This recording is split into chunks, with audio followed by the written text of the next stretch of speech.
ಯಾವ ಪ್ರಕೃತಿ ಶಾಸ್ತ್ರಕಾರಗ ತಾಂ ಧರ್ಮಚಾರಿಣಿಂ ಶಂಭೋ ಪ್ರಣಮಾಮಿ ಪರಾಂತ್ಯೋ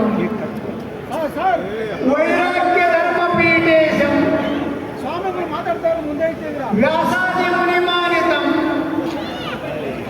ವೇದಾದಿ ಭಾಷ್ಯಕರ್ತಾರಂ ವೇದ ಸಿದ್ಧಾಂತ ಬೋಧಕಂ ಬ್ರಹ್ಮಿ ಗೋತ್ರಾದಿನಾಥಂ ಚ ಶೃಂಗಿ ಪ್ರಮುಖ ಪೂಜಿತಂ ಏಕೋ ರಾಮಂ ಗುರುವಂತೆ ಕೇದಾರ ಕ್ಷೇತ್ರ ಪ್ರಥಮತಃ ಹಿಮವತ್ ಕೇದಾರ ವೈರಾಗ್ಯ ಪೀಠದ ಆದಿಜಗದ್ಗುರು ಏಕೋ ರಾಮಾರಾಧನೆಯನ್ನು ಮೊದಲು ಮಾಡಿಕೊಂಡು ಇಲ್ಲಿಯವರೆಗೆ ಆಗಿರ್ತಕ್ಕಂಥ ಸಮಸ್ತ ವರ್ಗ ಅನಂತ ನಮಸ್ಕಾರ ಅರ್ಪಿಸಿ ಇವತ್ತಿನ ದಿವಸ ಭಾರತ ದೇಶದ ಒಂದು ಅಂಗವಾಗಿರುವ ಕರ್ನಾಟಕದ ರಾಜಧಾನಿಯಾಗಿರ್ತಕ್ಕಂಥ ಬೆಂಗಳೂರು ಮಹಾನಗರದಲ್ಲಿ ಇದೊಂದು ನೂತನೀಕರಣವಾಗಿರ್ತಕ್ಕಂಥ ಕಾರ್ಯಕ್ರಮದಲ್ಲಿ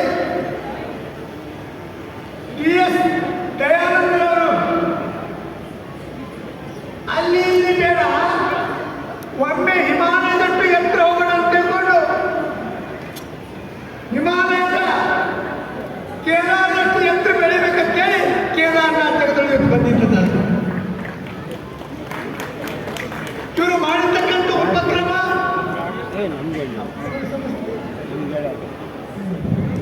ಅವರಿಗೆ ಅವರ ಓದ್ತಾರೆ ಹಿಂದಿ बोलने वाले अंग्रेजी बोलने वाले कन्नड़ बोलने वाले तेलुगु तमिल सब लोग हैं ಆದರೂ ಕೂಡ ಕರ್ನಾಟಕದ ಬೆಂಗಳೂರು ಮಹಾನಗರದಲ್ಲಿ ದಯಾನಂದವರು ಅವ್ರನ್ನ ಹಾಗೆ ಬಂದಿಲ್ಲ.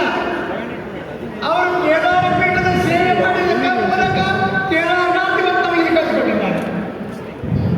ಹೋದ ಫೆಬ್ರವರಿಯಲ್ಲಿ ಮಹಾರಾಷ್ಟ್ರದಲ್ಲಿ ಒಂದು ದೊಡ್ಡ ವಿಶ್ವಶಾಸ್ತ್ರೀಯ ಕಾರ್ಯಕ್ರಮ ಪ್ರತಿನಿತ್ಯ ಒಂದು ಲಕ್ಷ ಜನ ಇರ್ತಿತ್ತು.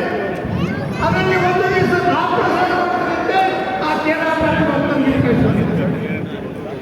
ಅದಕ್ಕೋಸ್ಕರವಾಗಿ ಈ ಉಪಕ್ರಮ 20 ವರ್ಷಗಳಿಂದ ವಾರ್ಷಿಕೋತ್ಸವದ ಸಮಾರಂಭ ನಿಮಿತ್ತವಾಗಿ ದಯಾನಂದವರು ಮೂರ್ತಿ ಚಿಕ್ಕದಾದರೂ ಕೀರ್ತಿ ದೊಡ್ಡದು ಎಂಬ ಅಂಕಿತ ನಾಮಕ್ಕೆ ಅನುಗುಣವಾಗಿ ಇವತ್ತಿನ ದಿವಸ ಈ ಸಂದರ್ಭದಲ್ಲಿ ಇನ್ನು ಹೆಚ್ಚಿಗೆ ಬೆಳಗಿನ ಕಾರ್ಯಕ್ರಮ ನಡೀತಾ ಇದೆ.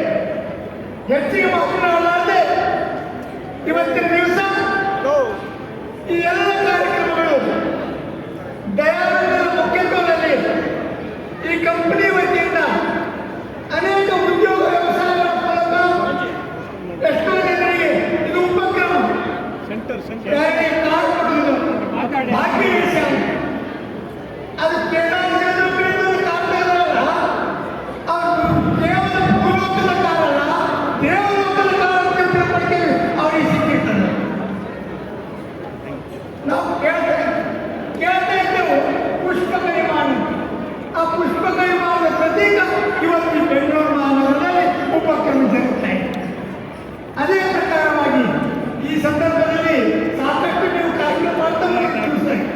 ಅದಕ್ಕೆ ಹೆಚ್ಚಿಗೆ ತಾಸಿಕೊಳ್ಳಾಗೆ ಎಲ್ಲರಿಗೂ ದಿವಸ ಆ ಭಗವಂತ ಕೇದಾರನಾಥನು ಉದ್ಯೋಗವನ್ನು ಹಿಮಾಲಯಕ್ಕೆ ಬೆಳೆಸಲಿ ಮತ್ತು ಅದೇ ಪ್ರಕಾರ ಉತ್ಕೃಷ್ಟವಾಗಿ ಆಗಲಿ ತಿಳ್ಕೊಂಡು ಇವತ್ತಿನ ದಿವಸ ಆ ಕೇಂದ್ರ ಸರ್ಕಾರದ ಬಾಗಿಲು ಕೇದಾರದ ಸ್ವರ್ಗದವಾಗಿರ್ತಕ್ಕಂಥ ಆ ದೇವರ ಜಪ ಮಾಡಿ ಪ್ರತಿಯೊಬ್ಬರಿಗೂ ಕೂಡ ಒಂದು ಭೂಲೋಕದಲ್ಲಿ ಇರುವವರಿಗೆ ಈ ಮಾಧ್ಯಮದಿಂದ ಸುಖ ಶಾಂತಿ ನೆಮ್ಮದಿ ತಾಳದ ತಿಳಿದು ಅಲ್ಪವಾಗಿರ್ತಕ್ಕಂಥ ಆಶೀರ್ವಚನಕ್ಕೆ ನಿರಾಕರಿಸ್ತಾ ಇದ್ದೇವೆ ಮತ್ತು ಅವರು ದೊಡ್ಡ ಅನ್ನದಾನ ಮಾಡಿದ್ದಾರೆ.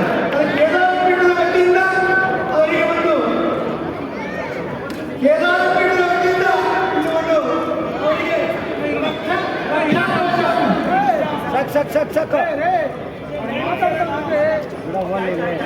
ಅಡ್ಡ ಬರೋ